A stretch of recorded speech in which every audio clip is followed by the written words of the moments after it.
La République démocratique du Congo regorge de nombreux talents dans beaucoup de domaines. Mieux sont ceux qui ont eu la grâce de faire connaître leurs œuvres, à l'instar du frère Deo Mwanda.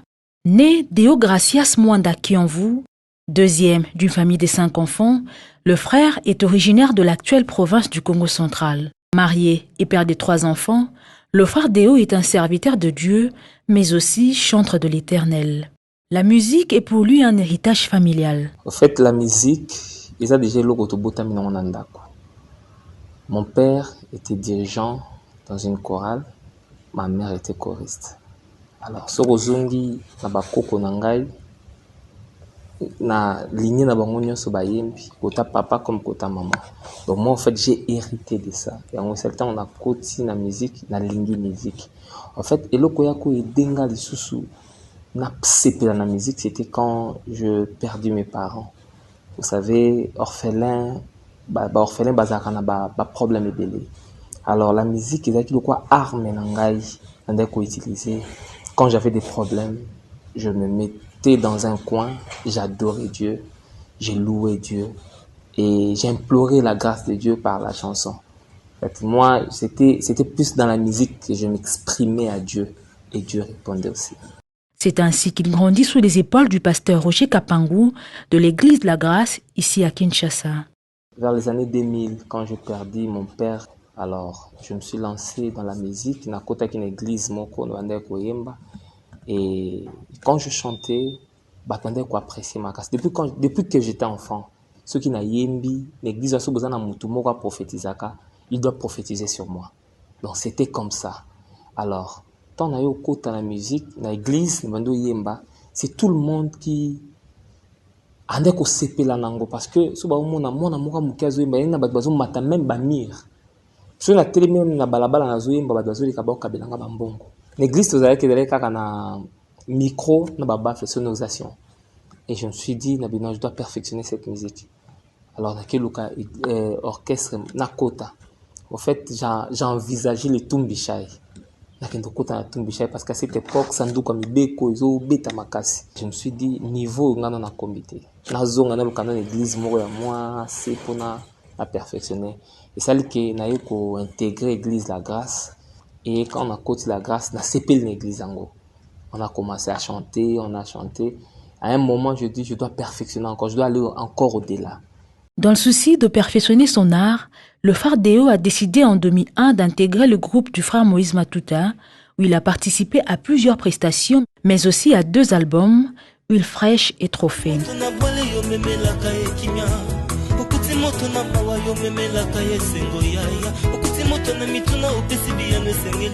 Ce qui m'a motivé à écouter le frère Moïse Matuta, quand je rencontrais le frère Moïse Matuta dans la scène, et j'ai senti la profondeur dans ma banzembunaï. J'ai senti qui vraiment très profond la parole de Dieu. C'était quelqu'un qui chantait pas seulement selon ses sentiments. Dès que c'est la penza maluba puis selon la Bible.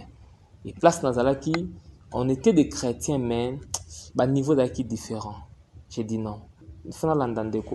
Parce que je vais apprendre beaucoup de choses dans Simanaï.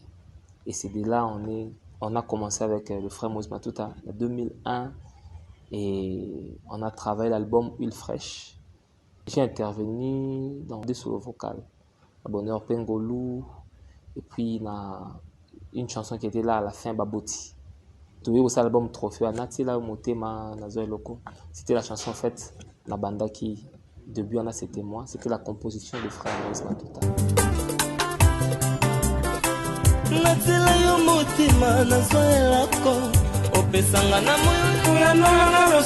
Puis était devenue l'heure de voler sur ses propres ailes.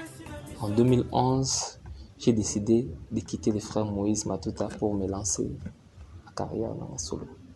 2 albums, un qui est sur le marché.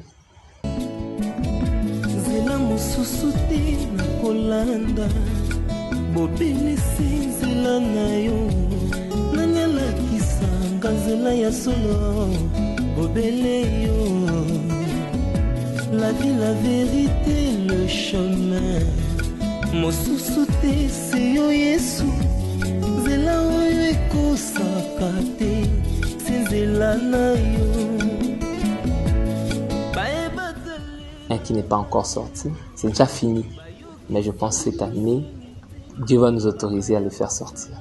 C'est depuis 2015 que le Seigneur m'a mis à cœur d'organiser une rencontre dénommée Atmosphère d'adoration. La saison 1 est à Kimbangu, dans une église parole francophone de Kinshasa.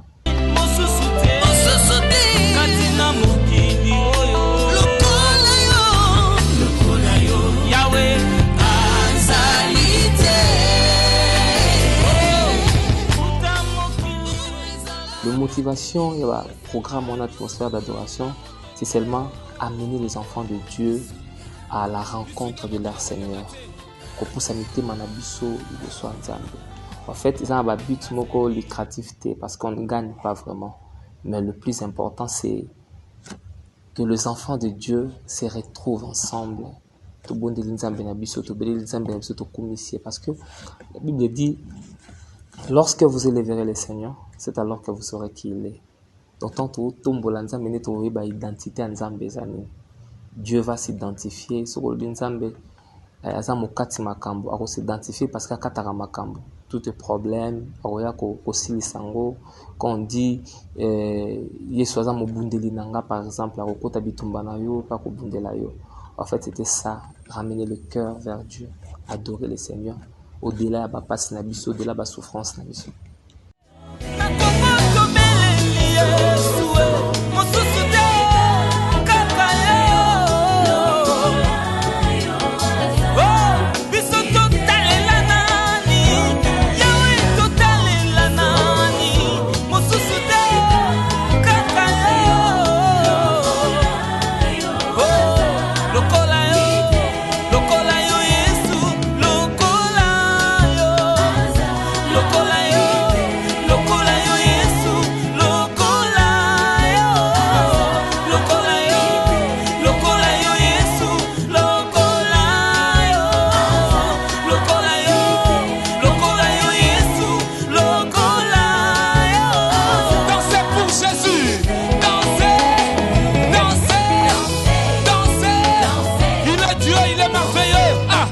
Quand on adore Dieu, Dieu descend.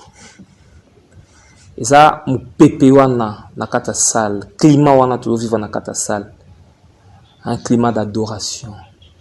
Et quand on adore Dieu, il est là, il est présent. Dieu n'envoie pas ses anges en adoration. Yemura kitaka, ayemura kitaka, afandi.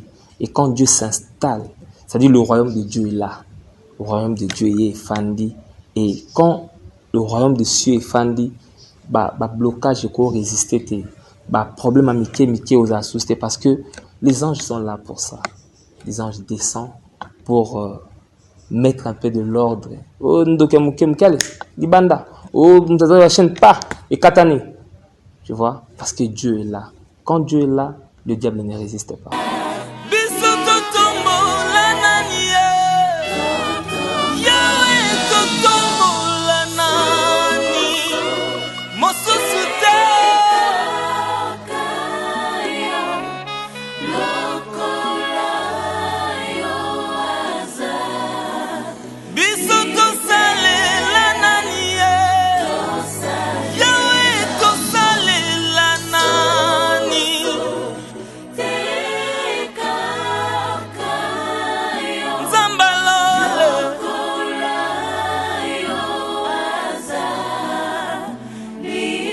On était satisfait des résultats parce qu'on a des témoignages. Des témoignages, je peux citer, il y a une famille, papa deo, tant que zozonga nandaku. Nzela, to bimaki na atmosphère wana, babisinga to lali 4 heures. On faisait que chanter, adorer et prier. Il y a une sœur qui m'a dit tango bandinze mbanzela mosusute.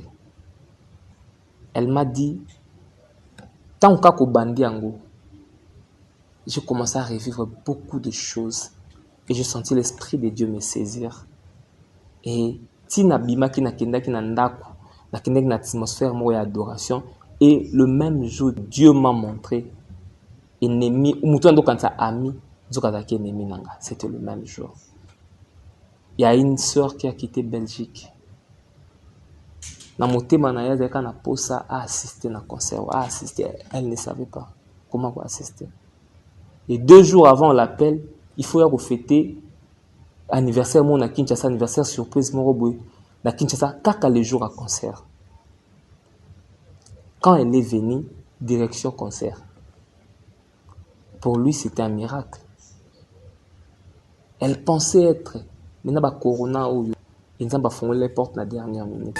Nzela mosusu te nakolanda bobelese nzela na yo nanyalakisa nga nzela ya solo bobele yo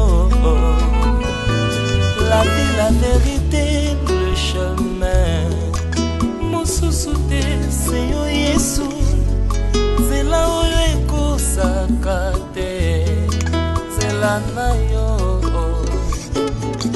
bayebatalela yo bayokisa masonite papa ya borfelin bana bitike mosungi ya baveuve mobikisi oyo asikolanga ye liboso ya banguna nanga alongolanga na maboko ya baini banga. C'est avec assurance. C'est avec assurance na koyemba. Yesu azali lisungi na ngai, lisungi oyo ezangaka te na tango ya pasi. Jésus-Christ, ce qu'a côté likambo na asilisaka ngo. Mais à des fois Dieu permet aussi certaines choses na vie ya bana nzambe. Non pas parce qu'il y a l'ingi mais mabango na kufa. Comme il a dit pour le cas de Lazare. Dieu permet certaines choses pour Batba comprendre qui il est réellement. Dieu voulait ressusciter Lazare. Alors il fallait Lazare à Koufanan. Dans ton cas aussi, peut-être Dieu veut que Batba comprendre que moi, si moi, ça peut 8 ans dans le mariage, à Zumoanate, 8 ans après, nous va visiter à Boti. Il y en a qui ont habité, il y a un frère qui m'a donné ce témoignage dans le concert à Chou. Vous avez papa Deo. Nga ozomo nangai tokoli na mombongo avocat. Maman nangai abanda côté avocat. Quand tu as chanté na mombongo amapai.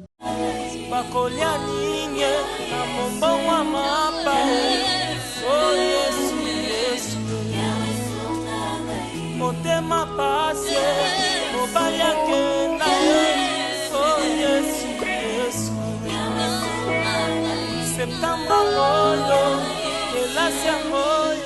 Abi biso to koli na mombongo avocat. Donc so maman qui a teke avocat et avocat poli. Fonton on souci à 3000 francs.